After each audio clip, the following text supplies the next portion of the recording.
তোমাদের ছবি নিলাম।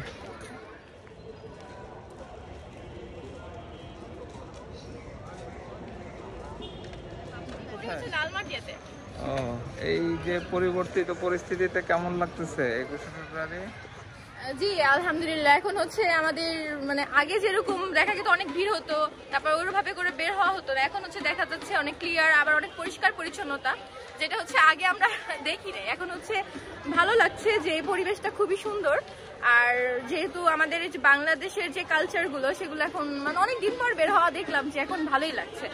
যখন আমরা হচ্ছে আন্দোলনের পর আমরা বের হলাম স্বাধীনভাবে, তখন দেখা যায় স্বাধীনতা পাওয়ার পর সবাই অনেক উৎফুল্ল হয়ে উল্লাস করলাম। তারপর হচ্ছে দেশের এখন যেই উপদেষ্টা আছে উনি হচ্ছে ভালোই, ওনার আচার আচরণ, ওনার কথাবার্তা আমাদের দেশের জন্য একটা ভালোই একটা সংস্কৃতি এনেছে। তো উনি যদি আমাদের বাংলাদেশের মানুষ, তো উনি তো নিজেই এখন হচ্ছে উনি তো নিজেই আমেরিকার থাকে। অনেক কথা বললা। আচ্ছা, তোমরা কি রাজনীতি সচেতন এই প্রজন্ম? রাজনীতি সচেতন হচ্ছে, যদিও আমি এখন ভোটার হয়ে এক পর্যন্ত ভোট দেই নাই, যদিও আমি ভোটার হয়েছি যে 1 বছর আর কি, হওয়ার পর আমি হচ্ছে আর ভোট যখন হবে ইনশাল্লাহ দিব। তারপর হচ্ছে রাজনীতি সচেতনতার বলতে গেলে রাজনীতির ওইরকম কোনো আইডিয়া নাই, কিন্তু যতটুকু শোনা কথা বাবা থেকে শুনি, তারপর হচ্ছে বড় বড় যে যারা আছে ভাই বোন তাদের থেকে শুনি, এতটুকুই আর কি। মানে এখনকার প্রজন্ম তোমাদের বন্ধু বান্ধবরা কি বলে এই যে নতুন পরিস্থিতিতে পরিবর্তন পরিস্থিতি, তাদের কি আর কি? সবার প্রথম আমাদের নিজেদের সচেতন হতে হবে। সর্বপ্রথম হচ্ছে আমরা যদি পরিষ্কার পরিচ্ছন্নতা আমাদের পরিবেশকে রাখি তাহলে হচ্ছে আমরা সুন্দর একটা দেশ পাবো। আর আমরা যদি নিজেই হচ্ছে কোনো কিছু যখন আমরা একটা জিনিসের প্রতিরোধ আনবো, যে দেখা যায় হচ্ছে একটা জায়গায় দুর্নীতি চলছে, সেটা যদি আমরা নিজেরাই ঠিক করে চলাফেরা করি, নিজে যদি দুর্নীতি না করি, সেখান থেকে যদি প্রত্যাখ্যান করি, অবশ্যই আমরা সচেতন হয়ে ঠিকঠাক। আসসালামু আলাইকুম। আপনি মুক্তিযুদ্ধের সময় আপনার বয়স কত ছিল এবং আপনার ওই সময় কি করতেন আপনি? আমি আলেয়া চৌধুরী। মুক্তিযুদ্ধের সময় আমার বয়স 20 বছর ছিল। আমি সবে মাত্র 71-এ ফেব্রুয়ারি মাসে আমার অনার্স পরীক্ষার শেষ হয়েছে। অনার্স পরীক্ষা মানে নিতে পারেনি, আমরা 6টা পরীক্ষা দিয়েছি আর 4টা পরীক্ষা দিতে পারিনি। এমন সময় যুদ্ধ লাগছে 25। তার আগেই 25শে ডিসেম্বর 25শে মার্চের কথা বলছি। 25শে মার্চে দেখলাম যে আমাদের বাসার উপর দিয়ে সব ওই যে সেনাবাহিনী, পাকিস্তানি সেনাবাহিনী তখন তো আক্রমণ শুরু করেছে 25শে রাত্রে 12টার পর থেকে। তাদের গোলাগুলি আমাদের মাথার উপর দিয়েও যাচ্ছিল, সে সব পলাশি আরো অনেক জায়গাতে সব হলগুলিতে, বিশেষ করে জগন্নাথ হল, তার জিন্না হল, তখন জিন্না নাম ছিল, জিন্না হল, সলিমুল্লাহ মুসলিম হলে। ঢাকায় ছিলেন? আমি ঢাকায় ছিলাম 9 থেকে একদম ডিসেম্বর মতো ঢাকা ছিলাম। মার্চ থেকে আমি যেহেতু আমি পরীক্ষা দিয়েছি এবং আমার বিয়ে হয়েছে, আমি প্রশিক্ষণ দিয়েছি অনেকগুলি ছেলেকে। আমার ভাই শহীদুল্লাহ চৌধুরী, ইকরামুল্লাহ চৌধুরী, আমার চাচাতো ভাই শওকত আলী চৌধুরী কাঞ্চন, তাকে সে 16ই ডিসেম্বর মারা গেছে। অনেকগুলি ছাত্রের সাথে, আপনারা জানেন, সেই আদিমপুরের অনেকগুলি ছাত্রের সাথে। যাই হোক, সেই ভাইটা মধ্যেখানে নভেম্বরে এসেছিল, বলেছিল আমরা স্বাধীন হলাম বলে, কিন্তু স্বাধীনতা সে দেখে যেতে পারলো না। 16ই ডিসেম্বর তার অনেক মুক্তিযোদ্ধার সাথে সে পানিতে ডুবে মারা গেছে, অর্থাৎ পাকিস্তানি সেনারা তাদের নৌকাকে ডুবিয়ে দিয়েছে। যাই হোক, সেটা খুব অনেক মর্মান্তিক স্মৃতি আমার জন্য। আমার ভাইরা বেঁচে গেছিল, আমার ভাই ইকরামুল্লাহ চৌধুরী ছিল সেই নৌকায়, শহীদুল্লাহ ছিল, আরও অনেকগুলি 7জন মুক্তিযোদ্ধা ছিল। যাই 11 জন মুক্তিযোদ্ধা সেদিন মারা গেছে, আবার ভাই সহ, চাচাতো ভাই সহ। সেই স্মৃতিটা তো আমরা এখনো ভুলি না। তা সেই স্মৃতি ভোলা না, তাদের যে আত্মাহুতি, আমরা যে স্বাধীনতা পেলাম এবং ভাষার মার্চে এই শহীদ জব্বার এদের যে লাশ, এই লাশটাও আমি একটা তথ্য দিতে পারি, আমার বাবা রক্ষা করেছিল সেই শহীদ জব্বার। আপনার বাবার নাম কি? হুমায়ুন মোর্শেদ চৌধুরী, লালবাগ থানার ওসি ছিল তখন। ও আচ্ছা, তাহলে উনি ওনার কোন স্মৃতির উপরে বই টই লিখে গেছেন কিছু? হ্যাঁ, উনি বলে আমার কথা, আমাদের কাল আমার কথা, আমাদের কাল। হ্যাঁ, খুব সুন্দর। এটা ওই সময় কি এই যে 52 কথা আছে? শুনেন, আব্বার বন্দুক ছিল, পিস্তল ছিল, তাই আমরা মুক্তিযোদ্ধাদের আশেপাশের সব মুক্তিযোদ্ধাকে 20-25 জনকে আমি কিছু টাকা পয়সা দিয়ে পাঠাতে, যেহেতু আমার 70 সালে বিয়ে হয়েছিল।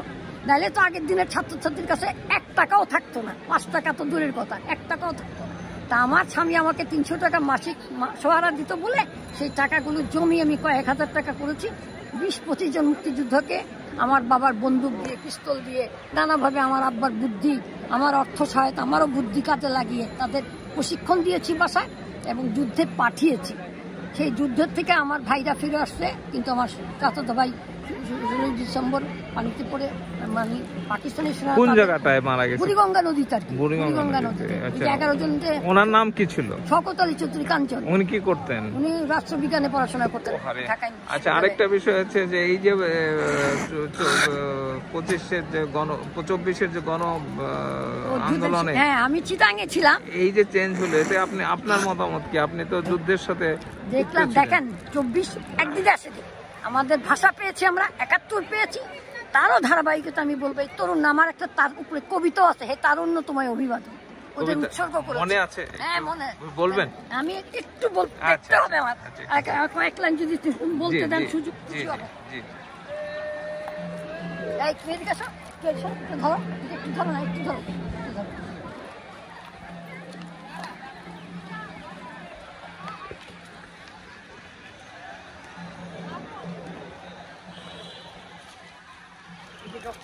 আমার ছবি দেখেন, তুলে নিতে পারেন। স্যারের সাথে ছবিটা, কবিতাটা একটু বলেন।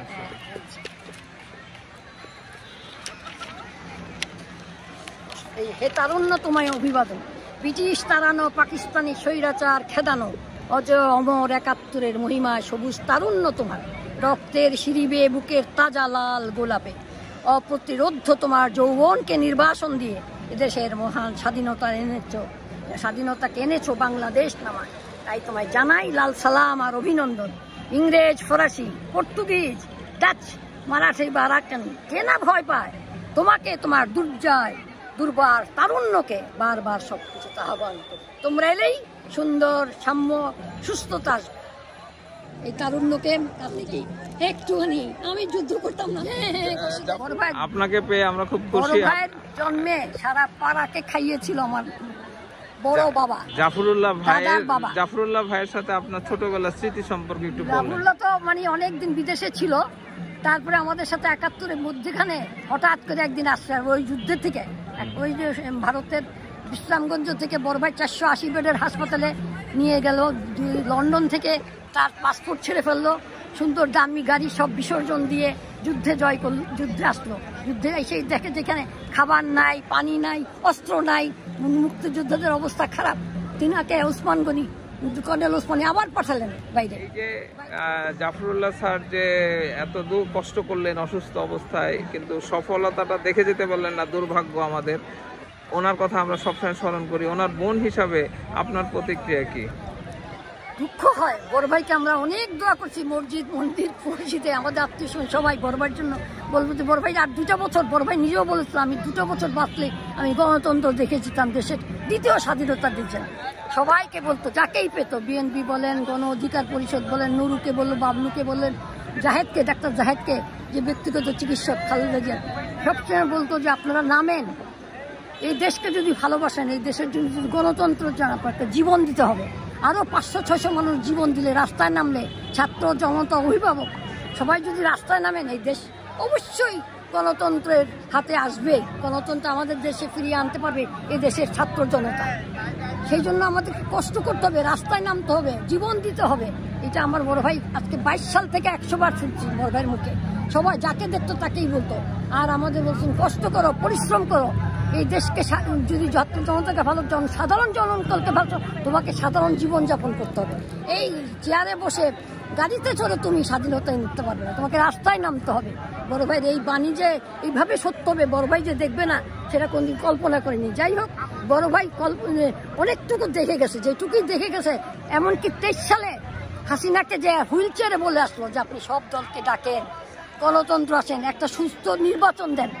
এখন দেখেন হাসিনা পালিয়ে গেল, সেই স্বৈরাচারী সরকার দিতে পারলো না। সেদিন যদি দিত, আর বড় ভাইয়ের কথা শুনতে বললাম, আরো অনেকে বলেছে, কিন্তু আমার বড় ভাই বারবার বলেছে। সেই জন্য বড় ভাই জাফরুল্লাহ চৌধুরীর নামটা এত। জাফরুল্লাহ স্যারের স্মৃতির উদ্দেশ্যে আপনারা কিছু কি উদ্যোগ নিছে? কেউ উদ্যোগ কিছু, আমরা বড় ভাই কিডনি হাসপাতালে একটা বেড দিয়েছি 10 ভাই বোনে। তারপরে ওইখানে একটা শিক্ষাবৃত্তি দিয়েছি, আগে দিয়েছি একটা আমার ফুপুর নামে সলমা চৌধুরী, সেখানে আমরা 10 ভাই বোন আবারও মাঝে মাঝেই আমরা সেখানে অনুদান দিয়ে থাকি, যাতে সাধারণ ছেলেরা, মেডিকেলের ছেলেরা এবং গণবিশ্ববিদ্যালয়ের ছেলেরা বৃত্তি পায়, তারা সত্যিকারের ভালো আলোকিত মানুষ হয়ে দেশের কাজে লাগতে পারে।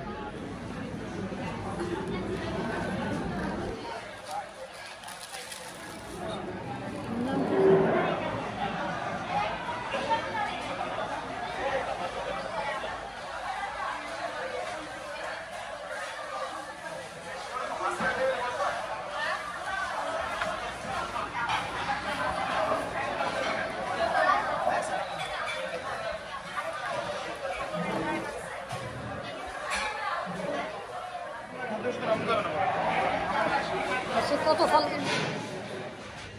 কিন্তু আমি দেখেছি আমার হাজবেন্ড জিয়াকে কি খাইয়েছে সেই 79 সালে। আমার ছবিটা আনো, এই ছবিটা আনো, এই ছবিটা আনো। তাই ও সঙ্গে কই দাও না, 26 তারিখে প্রিন্ট হয়ে আছে। ও তাই সাবাস। আপনার নাম লিখে দে। ঠিক আছে চিটাগাং থেকে আসছে আলু। জাফর আচারের বোন ছোট। আপনাকে ঢাকা দেখেই তো ফোন দিছি আমি। কবি সাইদুল ইসলাম আমার বন্ধু, নারায়ণগঞ্জ বাড়ি।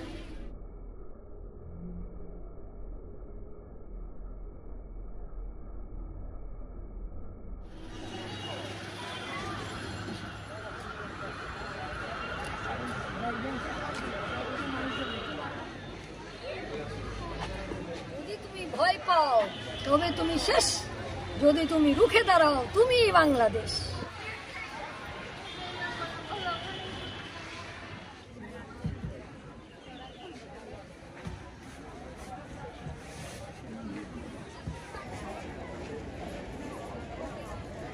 তোমরা যদি দেশের আমিনের ফোনে করো বইলো জালিয়া চৌধুরী আসছিল।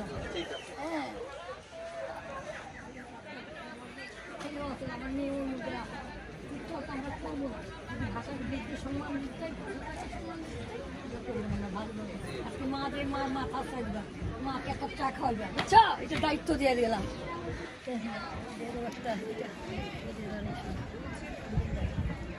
আমার হাতে তো বই নাই, আর তোমাদের কোনটা বই বেশি?